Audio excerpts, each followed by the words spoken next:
Well, hey everybody, we have a snow day. We shoveled out the neighbors, and now what do? That's right, make a Star Trek door. Now you can do this with an air compressor. It's fast, it makes the noise.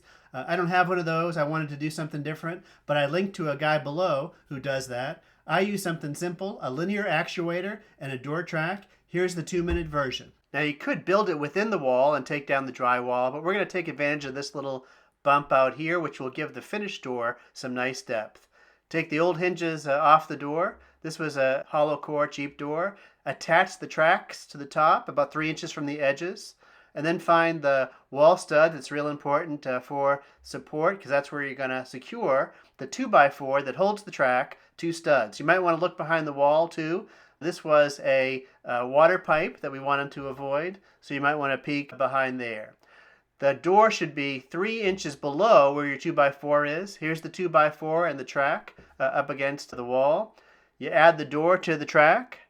Then finally you add your linear actuator to the door as straight and as close to the top as possible. We finished it off there so that it would match up with some of the roof. And then with some 1x5 wood, we filled in the hole between the old door and the new door to give it some depth. Now you want to have a kill switch or a load sensor in your circuit for safety. In our case, I didn't secure the bottom so it would be loose. And then here is the finished product. Good luck.